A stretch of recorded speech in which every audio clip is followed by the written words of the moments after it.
Xin kính chào quý vị. Vừa qua, VASEP đã tổ chức thành công Hội thảo quốc tế ngành cá tra năm 2023. Hội thảo có sự tham gia của các diễn giả trong nước và quốc tế. Bà Lê Hằng, Giám đốc truyền thông của VASEP và ông Ong Hằng Văn, Phó Tổng Giám đốc Công ty Cổ phần Thủy sản Trường Giang đã có những chia sẻ về thực trạng sản xuất, xuất khẩu và một số thách thức trong ngành xuất khẩu cá tra của Việt Nam. 7 tháng đầu năm nay, diện tích nuôi trồng đạt 3.370 ha, sản lượng đạt 922.000 tấn. Xuất khẩu cá tra tính đến hết tháng 7 mang về hơn 1 tỷ đô la Mỹ, giảm 37% so với cùng kỳ năm 2022. Doanh số xuất khẩu cá tra sang các thị trường so với cùng kỳ năm ngoái đều giảm từ 9 đến 61%. Theo bà Lê Hằng, có rất nhiều những tác động ảnh hưởng đến xuất khẩu cá tra như kinh tế yếu, lạm phát cao, tồn kho lớn, nhu cầu thấp, giá nhập khẩu giảm khiến nhu cầu cá tra và các mặt hàng thủy sản khác cũng sụt giảm, nhất là các thị trường chính như là Mỹ, Trung Quốc và EU. Nửa đầu năm 2022, giai đoạn sau Covid, rất nhiều thị trường nhập khẩu ồ ạt với kỳ vọng sẽ tăng được doanh số bán cho dịp cuối năm. Tuy nhiên, nửa cuối năm 2022, tình hình diễn biến khác không như kỳ vọng.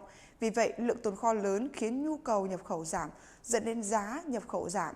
Các lô hàng xuất khẩu sau bị cạnh tranh về giá so với chính lượng hàng tồn. Về cơ cấu sản phẩm, tính đến hết tháng 7 năm 2023, ngành cá tra Việt Nam xuất khẩu chủ yếu là các sản phẩm phi lê cắt khúc đông lạnh HS0304 chiếm tỷ trọng 82%, cá tra nguyên con đông lạnh chiếm 16%, còn lại là các sản phẩm giá trị gia tăng chiếm 2%. Các thị trường xuất khẩu chính của cá tra Việt Nam đứng đầu là Trung Quốc, sau đó là Mỹ, EU, Brazil. Các thị trường này đều ghi nhận tăng trưởng âm từ 16 đến 59%. Trong đó, Mỹ là thị trường sụt giảm sâu nhất, 59%. Giá trung bình xuất khẩu trong 7 tháng đầu năm giảm từ 12 đến 28% so với cùng kỳ năm ngoái. Mức độ giảm ngày càng lớn khi giá trung bình chỉ duy trì ở mức 2,5 đô la Mỹ trên 1 kg. Trung Quốc là thị trường được kỳ vọng lớn nhất về tăng nhập khẩu cá tra Việt Nam khi mở cửa hoàn toàn sau dịch Covid. Tuy nhiên, nhu cầu thực sự tại thị trường này chưa tăng quá mạnh do những khó khăn về kinh tế, tình trạng thất nghiệp, thu nhập của người dân sụt giảm. Tuy nhiên, mức độ sụt giảm ngày càng được thu hẹp dần. Do đó, có thể kỳ vọng vào những tháng cuối năm khi nền kinh tế khả quan dần lên và người dân đã thích nghi hoàn toàn với bối cảnh mới. Giá trung bình xuất khẩu cá tra tại Trung Quốc trong 7 tháng đầu năm nay giảm từ 8 đến 14% so với cùng kỳ năm 2022, dao động ở mức 1,9 đến 2,35 đô la Mỹ trên 1 kg. Theo thống kê của Hải quan Trung Quốc, tính đến hết tháng 6 năm 2023, khối lượng xuất khẩu cá tra của Trung Quốc giảm 43%, giá trị giảm 51% so với cùng kỳ năm ngoái.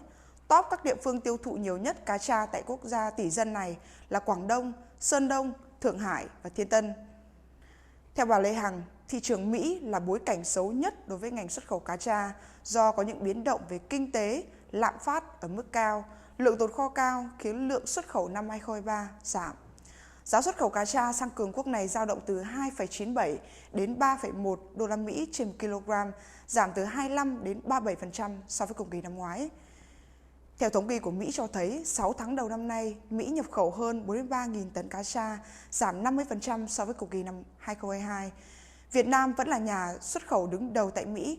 Ngoài ra, Mỹ cũng nhập khẩu cá tra từ Trung Quốc khoảng 3,3 nghìn tấn, chiếm 8%. Thị trường EU cũng không được đánh giá cao do những lạm phát và suy thoái. Top 3 thị trường nhập khẩu nhiều nhất cá tra Việt Nam trong khối EU bao gồm Hà Lan, Bỉ và Đức. Trong đó, riêng thị trường Đức vẫn duy trì tăng trưởng dương từ đầu năm nay. Trong bức tranh khó khăn chung, một số điểm sáng như Phần Lan tăng 18 lần, New Zealand tăng 17%, Thụy Điển tăng 25%, Đức tăng 25%, Singapore tăng 1%, Anh tăng 1% cũng được coi là những tín hiệu tích cực từ thị trường. Ngoài ra, bà Lê Hằng cũng đưa ra những kỳ vọng về nhu cầu thị trường Trung Quốc sẽ phục hồi những tháng cuối năm và dự báo giá xuất khẩu nửa cuối năm có thể sẽ tăng cao hơn so với nửa đầu năm nay. Dự đoán đến hết năm 2023, kim ngạch xuất khẩu cá tra có thể đạt 1,7 đô la Mỹ, giảm 30% so với năm 2022.